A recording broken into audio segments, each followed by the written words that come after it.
취재기자와 함께하는 뉴스브리핑 시간입니다. 증권팀 지수희 기자 함께하겠습니다. 어서 오세요. 네. 안녕하세요. 신용카드 발급 기준이 앞으로 한층 강화된다고요?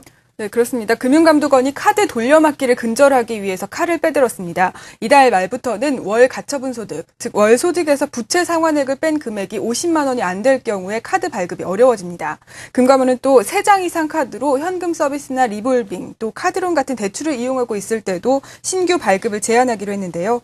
현재 3장 이상 카드 대출 채무자는 약 96만 명에 달하는 것으로 분석됐습니다.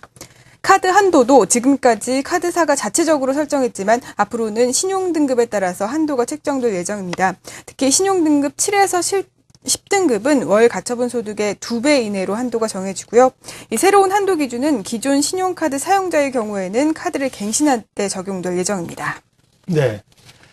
지난 토요일 아주 반가운 소식이 있었죠. 인천 송도가 녹색기후기금 GCF 사무국 유치 장소로 결정이 됐습니다. 당초 쉽지 않은 그 경쟁이었는데요.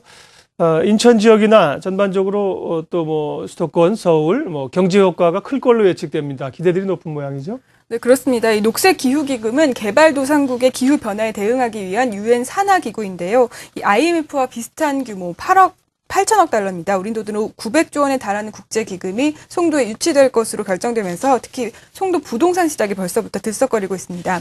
송도는 포스코건설과 대우건설, 롯데건설 등이 진출해서 대규모 아파트 단지를 조성해왔지만 미분양 사태로 골머리를 앓았던 곳인데요.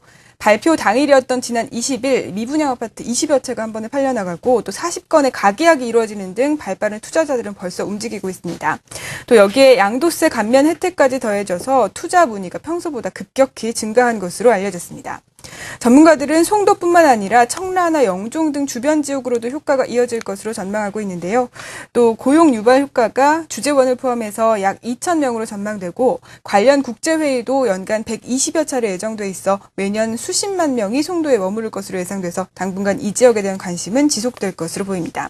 다만 투기 자본이 급격히 유입될 경우에는 이후 급락 위협성도 크다는 점은 꼭 염두에 둘 필요가 있다고 전문가들은 지적하고 있습니다. 네, 어쨌든 좋은 얘기입니다. 경제적 파급 효과가 있을 걸로 예측이 되고요. 유가증권 시장에서 상위 20개사의 시총 비중이 50%를 넘어섰다. 수많은 기업이 있는데 몇 개 기업의 대기업의 쏠림 현상이 있다는 거죠? 네, 그렇습니다. 한국거래소에 따르면 유가증권 시장 상위 20개사의 시총 비중이 지난 2009년 이후 다시 50%를 넘어섰습니다. 이 상위 20개사 시총 비중은 지난 2009년에 50%를 넘어섰지만 지난 2010년과 2011년에는 다소 줄었었는데요. 하지만 올해 다시 쏠림 현상이 심화됐습니다. 여전히 삼성전자가 시총 비중 17.45%로 1위를 차지하고 있고요. 또 현대차와 포스코, 현대모비스 등 6위까지의 순위는 지난해와 변동이 없었습니다. 하지만 삼성생명은 지난해 10위에서 7위로 뛰어올랐고요. NHN과 삼성화재는 시총 20위권에 새롭게 진입한 것으로 조사됐습니다. 유가증권 시장과는 달리 코스닥 시장의 시총 상위 20개사 비중은 올 들어 21.39%로 다소 줄어든 것으로 나타났습니다. 특히 지난해 18위였던 파라다이스는 2위로 또 지난해 20위였던 SM이 5위로 상승했고요. YG 엔터테인먼트와 위메이드, 컴투스 등이 신규로 편입되면서 엔터주와 게임주들이 특히 선방한 것으로 조사됐습니다. 예, 마지막으로 오늘의 주요 일정 봐주세요. 네, 오늘 교과부는 나로 3차 발사 준비 현황을 발표합니다. 산업계에서는 징역 4년형을 선고받은 김승현 하나그룹 회장의 항소심 첫 공판이 열립니다. 또 한국거래소는 상장지수펀드 10주년을 맞아서 오늘 조선호텔에서 컨퍼런스를 개최합니다. 네, 26일이죠. 금요일 나로 3차 발사가 지금 예정이 돼 있는 상황입니다. 관련해서 기업들도 이번 주에 좀 움직일 가능성이 있죠.